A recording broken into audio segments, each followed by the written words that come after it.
Vous, et on vient de le revoir, nous avons suivi attentivement la déclaration de la présidente du Conseil constitutionnel annonçant la liste définitive des candidats à l'élection présidentielle. Vous avez pu constater que sur 60 candidatures déposées, 55 ont été rejetées, y compris celle du président Laurent Gbagbo, et seuls 5 candidats ont été retenus. Cette décision est grave. Je dirais même qu'elle est très grave. Et au regard de ces motivations, nous avons le devoir d'alerter non seulement le peuple ivoirien, mais aussi la communauté internationale. Tout d'abord, nous avons malheureusement constaté le refus du Conseil constitutionnel d'exécuter une décision internationale. Il faut effectivement préciser que le 20 août 2025, le Comité des droits de l'homme des Nations Unies a adressé une demande claire à l'État de Côte d'Ivoire, à savoir de prendre toutes les mesures nécessaires pour garantir que le président Laurent Gbagbo puisse exercer ses droits politiques en application de l'article 25 du pacte international relatif aux droits civils et politiques. C'est-à-dire notamment le droit de voter et d'être élu, et donc d'être candidat. Le Conseil constitutionnel n'a pas respecté cette décision. Il s'est déclaré incompétent en parlant d'un simple contentieux de la liste électorale. C'est faux. C'est faux. Le Comité des droits de l'homme n'a pas été saisi pour un contentieux de la liste électorale.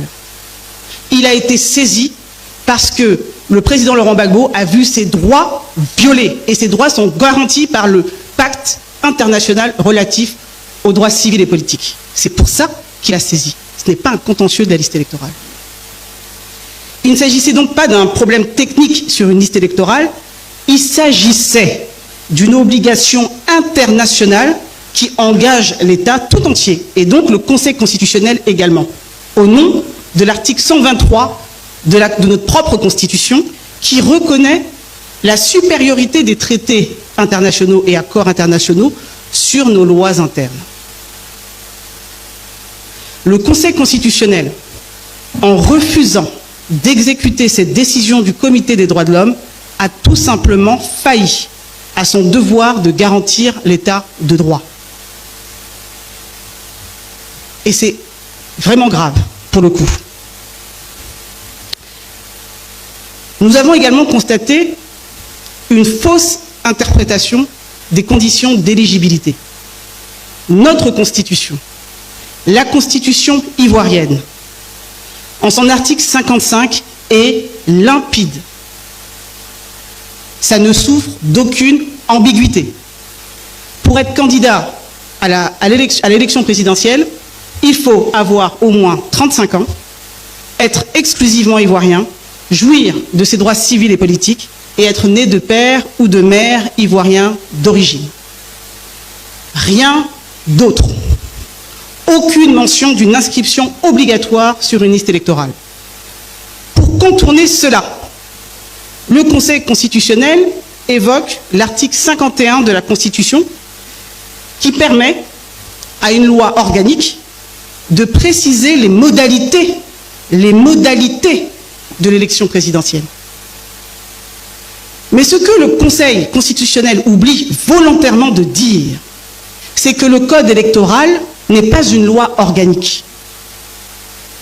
C'est une loi modifiée par une ordonnance rendue par le chef de l'État, président du RHDP, et qui est aujourd'hui candidat à l'élection présidentielle. Et surtout, j'insiste là-dessus, une modalité n'est pas une condition d'éligibilité. Une modalité n'est pas synonyme d'une condition. Ajouter une condition qui n'existe pas dans la Constitution, comme celle d'être inscrit sur la liste électorale, revient purement et simplement à violer la Constitution.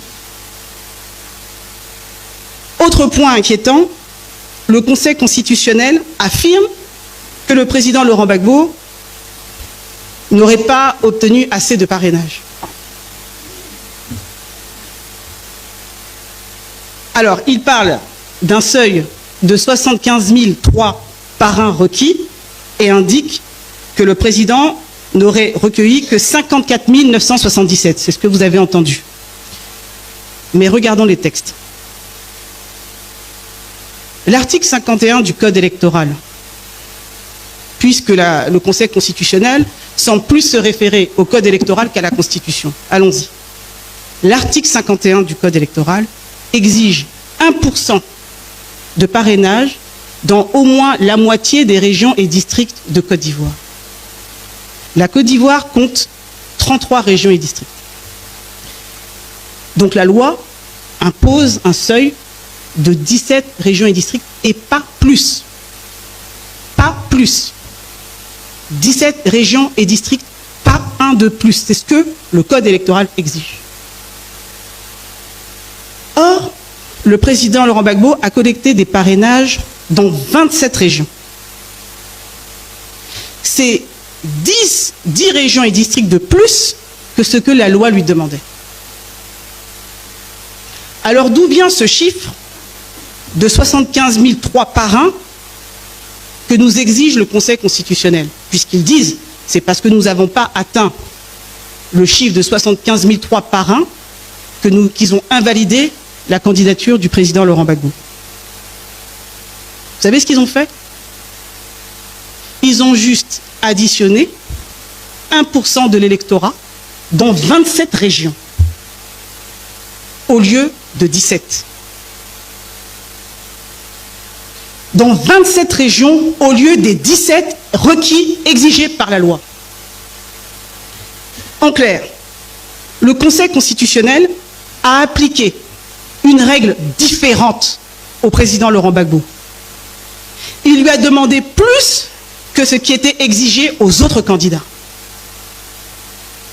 Il a créé une rupture d'égalité en lui imposant une condition plus lourde, sans aucun fondement légal. C'est une discrimination manifeste. Juste sur ce point-là, parce que, en réalité, ce qu'ils indiquent en ce qui concerne les faux numéros de pièces d'identité, les faux numéros d'électeurs, les parrainages en double, etc., nous n'avons aucun élément de preuve pour le vérifier. À ce niveau, pour nous, c'est une allégation qui n'est corroborée par rien. Mais ce qui est certain, c'est qu'au moins les chiffres affirmés par le Conseil constitutionnel démontrent qu'ils ont additionné le quota de 27 régions au lieu de 17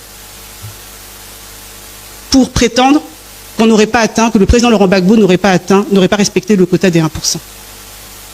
Ça, c'est factuel. Et vous aurez d'ici demain les éléments, c'est-à-dire à savoir la liste des régions. Vous m'entendez?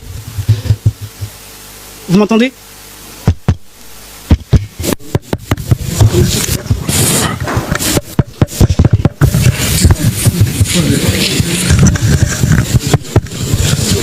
Vous m'entendez?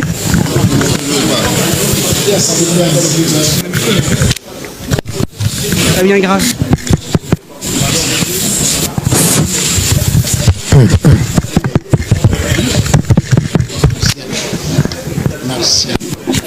Martial. Non, moi j'ai le son ici, c'est tout.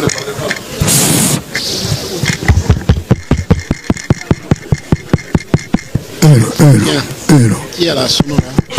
C'est bon? C'est bon, merci. Désolé du petit contretemps. Donc j'indiquais que vous aurez d'ici merci.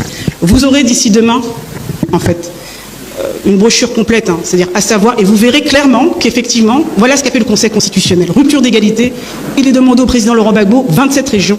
Nous n'avons aucun élément pour justifier des allégations du Conseil constitutionnel en ce qui concerne les fausses pièces d'identité, etc. Mais au moins, si on se limite aux 54 977 parrainages qu'il valide, vous conviendrez que même si on prend 1% de l'électorat national, nous avons dépassé le quota des 17 régions. Si on prend la moitié, on a dépassé le quota des 17 régions, puisqu'on devrait tourner aux alentours de 46 000, hein, si je ne me trompe pas. Bon, voilà. Donc, voilà ce qui a été fait. Autre fait troublant, nous avons formulé plusieurs réclamations au Conseil constitutionnel. Parmi celles-là, Et il y avait la rectification du nom d'une candidate, Mme Simone Hilvé, qui continue d'être appelée épouse Gbagbo dans les documents officiels, alors que le divorce est acté et définitif. La deuxième réclamation consistait à l'inéligibilité d'Alassane Ouattara pour un 4e mandat, en violation de l'article 55 de la Constitution. Sur la première, le Conseil constitutionnel s'est déclaré incompétent. Mais sur la seconde,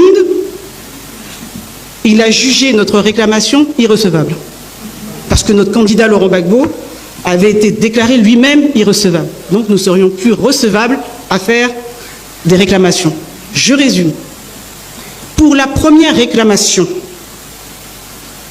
il se déclare incompétent. Ça signifie qu'il ne conteste pas notre recevabilité, mais il se déclare incompétent pour se prononcer sur le nom d'une candidate. Mais sur la deuxième réclamation concernant l'inéligibilité d'Alassane Ouattara, là, il nous déclare irrecevable. C'est-à-dire qu'il ne développe même pas, il nous déclare irrecevable. Pourquoi alors avons-nous été recevables dans un cas et irrecevables dans l'autre? Ce 2 poids 2 mesures ne s'explique pas dans une même décision par rapport aux mêmes demandeurs. Soit nous sommes irrecevables pour tous, soit nous sommes recevables pour tous, mais on ne peut pas, dans un cas, être recevable et dans l'autre cas, être irrecevable. Mais nous notons que quand il s'agissait de protéger le nom du président Gbagbo utilisé par un autre candidat, on nous répond « vous êtes recevable, mais on est incompétent ». Mais quand il s'agit de contester un 4e mandat de M. Alassane Ouattara, on nous dit « vous êtes irrecevable ». Tout de suite. Cela ne peut que nourrir des doutes sur l'impartialité du Conseil constitutionnel qui refuse manifestement de prendre en considération les arguments difficilement contestables sur le 4e mandat voulu par M. Alassane Ouattara. L'attitude du Conseil constitutionnel face à la Constitution interroge donc. Ça nous interroge. En effet, l'article 127 de la Constitution, là c'est un autre exemple que je vous donne, pour montrer à quel point le Conseil constitutionnel, dans son application, dans son respect de la Constitution, est problématique. Vous avez l'article 127 de la Constitution, qui prévoit que la CEI, donc la Commission électorale indépendante, doit publier la liste provisoire des candidats. Ça, c'est constitutionnel. La Constitution le dit clairement, c'est la Commission électorale indépendante qui publie la liste provisoire des candidats. Et le Conseil constitutionnel, lui, doit publier la liste définitive des candidats 15 jours avant le premier tour du scrutin. Une lecture littérale de la Constitution dit que le Conseil constitutionnel doit lui publier la liste définitive au plus tard, l'élection étant le 25 octobre, le 10 octobre. Ça, c'est constitutionnel. Mais que s'est-il passé dans les faits? Dans les faits, c'est le Conseil constitutionnel lui-même qui a publié la liste provisoire, en violation donc de la Constitution, et puis la liste définitive, 45 jours avant le scrutin. Conformément à ça, quand il fait ça, il se conforme au Code électoral, l'article 56 du Code électoral, mais il viole la Constitution, en son article 127. Il préfère donc choisir entre la Constitution et le Code électoral, il préfère choisir d'appliquer le Code électoral et pas la Constitution. Ça, c'est clair. C'est factuel. Vous pouvez vérifier. Article 127 de la Constitution. Ce Code électoral, en plus, et je le rappelle et j'insiste, qui a été modifié par ordonnance du chef de l'État Alassane Ouattara, qui est aussi candidat à l'élection présidentielle et président du RHDP. En acceptant d'appliquer un texte ordinaire, finalement, modifié par le chef de l'État, président du RHDP, candidat à l'élection présidentielle, au lieu de respecter et d'appliquer la Constitution, le Conseil constitutionnel a manqué à son rôle de gardien de la loi fondamentale. En somme, nous sommes aujourd'hui à un tournant. Le président Laurent Gbagbo a déposé sa candidature. Il a respecté la Constitution. Et il a rempli toutes les conditions fixées par la Constitution. Mais sa candidature a été rejetée au mépris de la Constitution, au mépris de l'égalité, au mépris des engagements internationaux pris par la Côte d'Ivoire. Dans cette élection, et ça j'attire votre attention sur ce point, seules deux forces, seuls deux grands partis ont contesté devant le Conseil constitutionnel le 4e mandat voulu par M. Alassane Ouattara. Seuls deux grands partis l'ont fait, le PPACI et le PDCI. Et ce sont précisément leurs deux candidats qui ont été écartés. Le peuple voit, le peuple comprend, le peuple saura tirer les leçons, et l'histoire aussi. Nous regardons. Je vous remercie.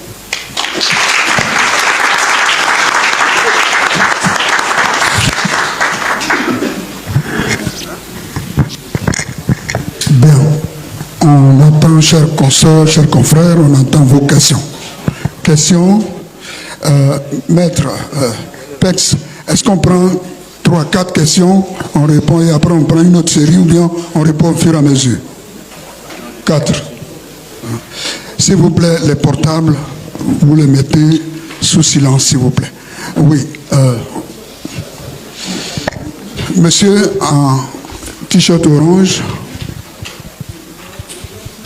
votre nom d'abord. Votre nom. On prend une série de 4 d'abord. D'accord. Je suis Sapel Monet de l'Intelligence d'Abidjan et l'Intelligence TV.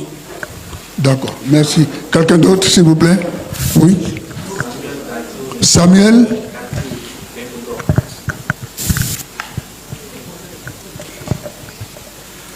Et vous, Petit Bayard?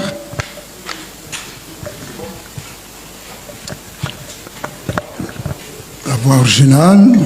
Non, quatrième question. Quatrième question, s'il vous plaît. Ok.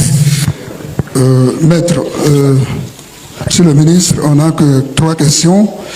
Le confrère de l'Intelligence d'Abidjan va poser sa question après s'être présenté. Merci beaucoup pour cet exposé.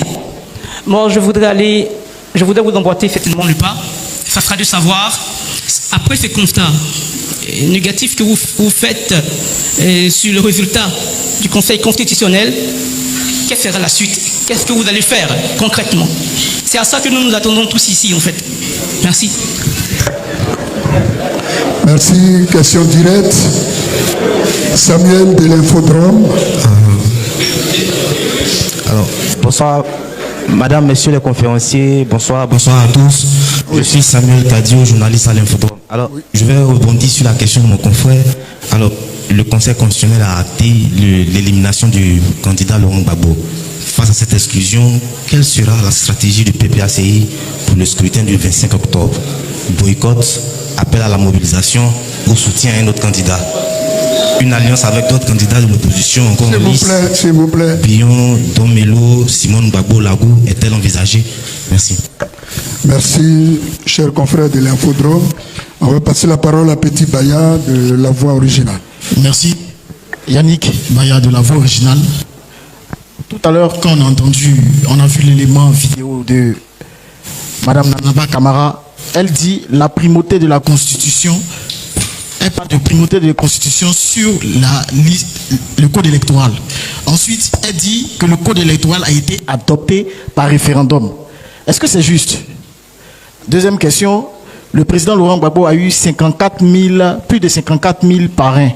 Quel est le quota qu'il devrait avoir normalement pour que son dossier soit recevable? On a bouclé les 3 questions. S'il vous plaît, vous pouvez répondre.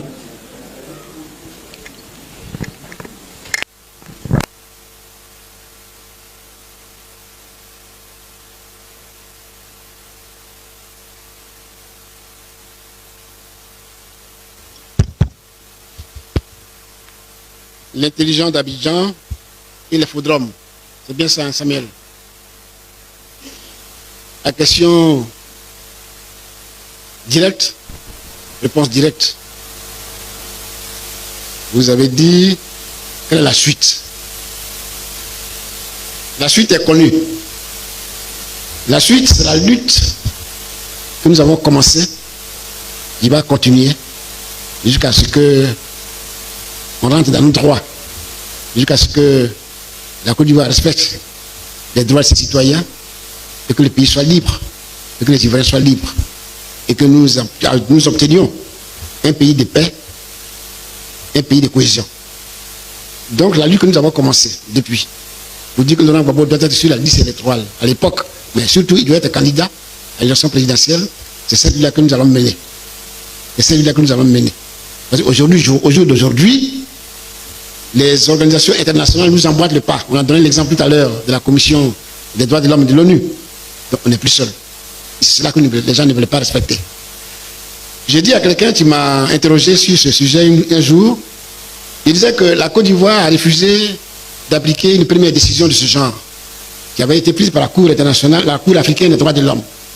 La Côte d'Ivoire a refusé d'appliquer, et la Côte d'Ivoire est sortie de la Commission des droits de l'homme et du peuple de l'Union africaine. J'attendais aujourd'hui que la Côte d'Ivoire sorte des Nations Unies. C'est ça que nous attendons.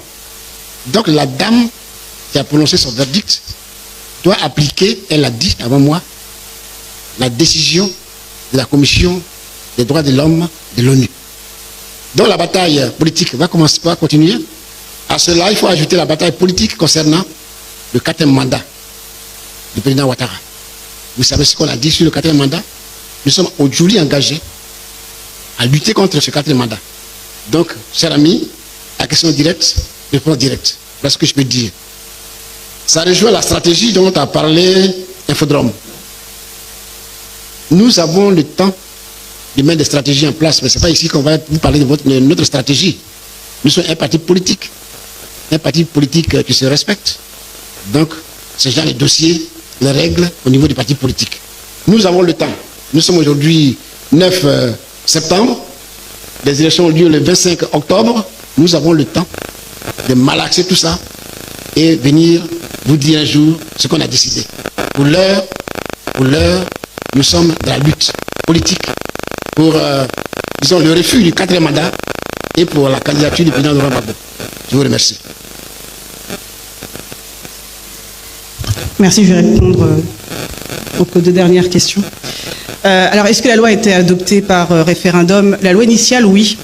Ce qu'on indiquait, c'est qu'elle a été adoptée par référendum et ensuite modifiée par un certain nombre d'ordonnances, dont la dernière est une ordonnance prise par M. Alassane Ouattara. Mais en réalité, ça change quoi? Puisque quand on lit l'article 51, et je vais vous en faire lecture, l'alinéa qu'elle a visé, il dit ceci: les conditions du recours au référendum ainsi que les modalités de l'élection du président de la République et des membres du Parlement sont déterminées par la Constitution et précisées par une loi organique. Je dis et je répète que le code électoral n'est pas une loi organique. C'est pas une loi organique. Et je dis et je répète, quand on lit la Constitution, les modalités de l'élection du président de la République, les modalités de l'élection du président de la République, ce ne sont pas les conditions de l'élection à la présidence de la République. Ce sont deux choses différentes. Donc, clairement, je veux bien qu'on vise l'article 51, mais il ne faut pas faire dire à l'article 51 ce qu'il ne dit pas. En aucun cas, l'article 51 ne permet à quiconque de rajouter des conditions à celles fixées par la Constitution. En ce qui concerne le quota qu'il devait avoir pour remplir les conditions, ce sont les conditions fixées par le code électoral, et qui sont assez claires. On demande 1% dans au moins la moitié des régions et districts du pays. Voilà, 1% dans au moins la moitié des régions et des districts du pays. Tout à l'heure, je vous ai dit, si on essaie de schématiser, à partir du moment où on doit avoir un corps électoral national d'environ 8 400 et quelques mille électeurs, 1%, on doit tourner aux alentours de 84 000, 85 000. La moitié, on tourne aux alentours de 43 000, 45 000. Allons-y, 45 000. Ça, c'est si on fait une application globale. Bon. Mais eux-mêmes, sur les 45 000, si on doit faire cette lecture-là, le président aurait obtenu, selon eux, parce que nous estimons que ce chiffre a été revu au rabais pour les besoins de la cause, mais eux-mêmes reconnaissent à minima 54 977. Bon. Mais ce qu'on dit, et ça, je vous invite vraiment vous-même à le vérifier, c'est qu'à partir du moment où elle estime que le président Laurent Gbagbo aurait dû atteindre 75 003 parrainages, elle a appliqué au président Laurent Gbagbo une condition qu'elle n'a pas appliquée aux autres mais elle a appliqué au président Laurent Gbagbo une condition non prévue par le code électoral. Ça, c'est clair. Enfin, je veux dire, 75 000, vous allez voir, on va vous communiquer la liste des 27 régions. Qu'est-ce qu'ils ont fait? Ils ont pris la liste des 27 régions où le président Laurent Gbagbo a été parrainé. Ils ont pris la liste, ils ont additionné, ils ont défalqué comme ça. Non. Ils ont défalqué de tout plus de 60 000 électeurs. Voilà, bim, on nous enlève plus de 60 000 électeurs. Plus de 60 000 parrains, excusez-moi. Et puis ils disent, bon voilà, vous n'avez que 54 000. Or, vous devez atteindre 75 000. Mais jamais, c'est pas ça. C'est pas comme ça qu'on fait. Quand on demande 1% de l'électoral local, mais dites-nous dans quelle région, dans laquelle des 27 régions, le président Laurent Gbagbo n'a pas atteint les 1%. Là, ça aurait eu du sens.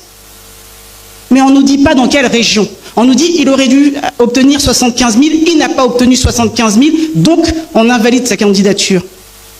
C'est anticonstitutionnel, c'est illégal, ce n'est pas normal, et c'est une rupture manifeste d'égalité des droits des candidats. Puisqu'on a appliqué au candidat Laurent Gbagbo des conditions différentes à celles des autres candidats. Ça, c'est factuel, et vous pouvez le vérifier. C'est factuel. Elle a dit de sa bouche, c'est pas moi qui le fais dire, elle a dit de sa bouche devant les télés du monde entier. 75 000, d'où elle tient ce chiffre? D'où elle tient ce chiffre? Et je vous dis, on le sait. Elle s'est limitée à additionner 1% des 27 régions. Et elle dit, voilà ce que tu aurais dû faire. Non, pourquoi? Nous avons été au-delà. La loi nous prévoyait 17. Le président a été jusqu'à 27 régions. Mais la loi, elle, ne prévoyait que 17. Pourquoi nous dire non, si tu n'atteins pas les 75 000, j'invalide ta candidature? On a essayé de l'humilier, c'est tout.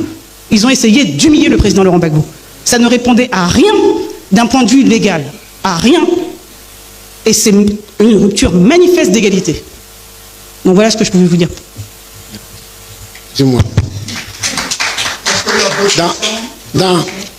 Dans cette tentative d'humiliation concernant le parrainage, ils nous ont volé 8 443 parrains qu'on ne retrouve pas. J'explique. Quand on est allé déposer des dossiers, nous avons comptabilisé 124 081 parrains au total. Si je fais mon petit calcul, sauf erreur ou omission de ma part, 60 661 invalidés, plus de 54 977 validés, qu'est-ce qu'elle dit? Elle dit que ça fait à peu près 115 638. Si tu retires 115 638 de 124 081, il reste 8 443 que nous sommes en train de chercher. Voyez-vous, des manipulations qu'on n'arrive pas à maîtriser. Ça prouve une fois encore qu'il y a quelque chose. C'est pour cela que je suis totalement d'accord avec ce qu'elle a dit, que le code électoral nous demande d'avoir 17 districts et régions comme parrain. Si on les a, c'est fini. Donc on prend région par région et on nous dit voilà ce que le président Gbagbo a obtenu, voilà ce qu'il n'a pas obtenu. Et on nous donne 48 heures pour compléter éventuellement si on avait des problèmes. Mais partout où on est passé, on avait un gap important en prévision de ce qu'ils allaient faire. Et comme ils ont senti qu'on était prêts, ils ont donc fabriqué ces méthodes de calcul auxquelles nous assistons. Chers amis, c'est ce que je voulais ajouter. Si je peux rajouter quelque chose par rapport à ce qui vient d'être dit. Bon, on va voir le caractère complètement approximatif, pour ne pas dire précipité, de ce qui a été fait dans le cadre de la motivation de la décision contre le président Laurent Gbagbo. C'est que, et vous pourrez le regarder en écoutant la présidente du Conseil constitutionnel le dire, mais elle a défalqué, enfin ils ont retiré 60 661 parrains. D'accord, mais encore une fois sans nous fournir des éléments, parce que finalement ce qui nous est demandé c'est de les croire sur parole. Donc on peut quand même émettre un sérieux doute à les croire sur parole au regard de tout ce qu'on vous a indiqué précédemment. Mais en tout cas, ils nous demandent de les croire sur parole et ils ont défalqué, selon les chiffres qu'ils ont donnés, 60 661. Sauf que lorsque vous faites même l'addition de ce qu'elle relève en faux numéro de pièce d'identité, faux numéro d'électeur, etc., on tombe à 60 611. C'est-à-dire que même dans leurs calculs, ils ne sont pas justes. Les calculs sont vraiment totalement approximatifs. C'est pour vous dire que, quelque part, ça trahit une certaine précipitation. Je ne parlerai pas, je n'irai pas plus loin parce qu'il s'agit quand même, et c'est grave, de notre Conseil constitutionnel, et c'est dramatique pour la Côte d'Ivoire. C'est vraiment dramatique. Mais en tout cas, ce qui est flagrant, c'est vraiment le fait qu'on a voulu neutraliser le candidat Laurent Gbagbo. Donc voilà ce que je voulais dire. Merci beaucoup. Bien, dernière liste, s'il vous plaît. Oui. Vous, monsieur. Comment? L'Inter, oui. Bon, comme vous êtes seul, vous pouvez la poser avec moi. Vous avancez, s'il vous plaît. Voilà, vous dites votre nom, vous posez votre question. Bonsoir, Edi Bibi, journal L'Inter.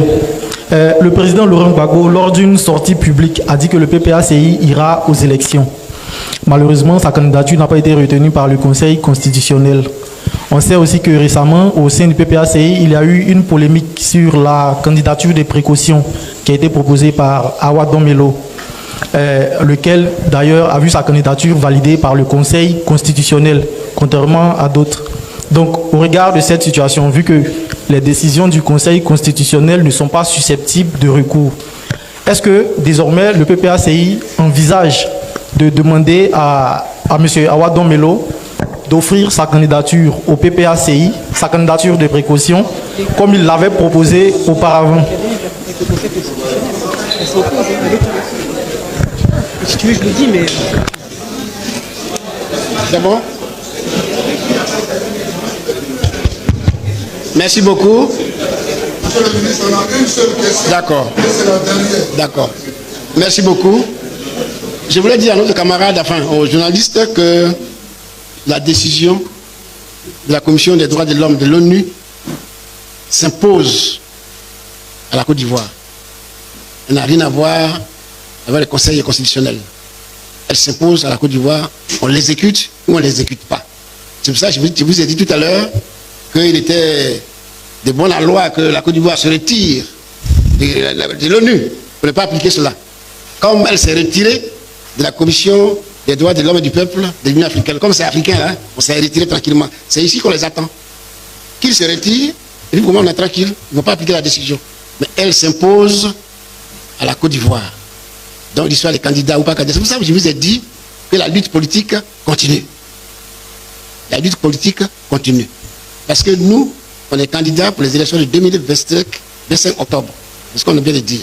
Il faut que ça soit clair. Alors, il n'y a pas de question là-bas. Alors, ne pas dans tous les sens dans un débat. Aujourd'hui, nous sommes venus vous parler de ce que le Conseil constitutionnel a fait à Gbagbo. Il n'y a pas d'autres questions. Si ce n'est pas ça, ce n'est pas la peine de nous poser d'autres questions. Ok? Voilà. Non, c'est bon, je pense que tu as été très clair. Oui, monsieur, est-ce que vous êtes journaliste? Non, il n'y a pas de... Vous êtes journaliste?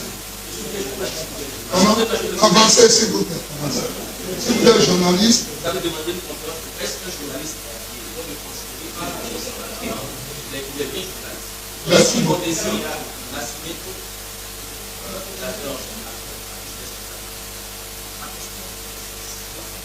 On lit Laurent Gbagbo, le poste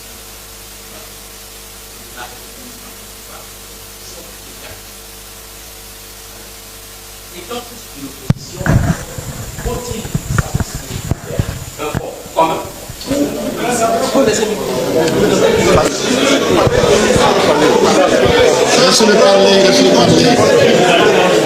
Où iront-ils en rang dispersé?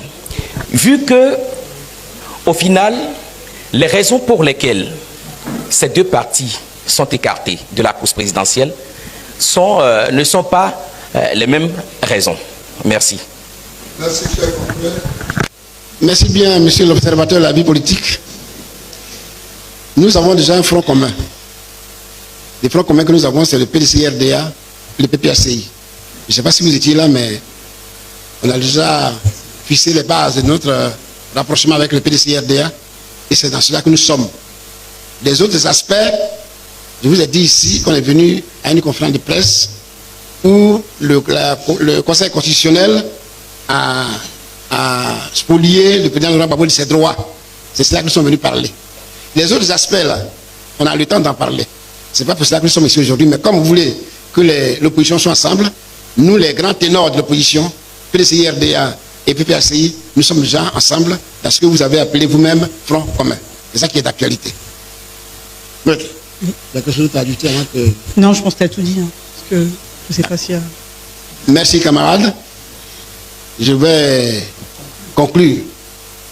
Je vais conclure en disant que pour nous, il n'y a pas d'autre alternative concernant la candidature du président Laurent Gbagbo. Nous sommes convaincus, le président Laurent Gbagbo,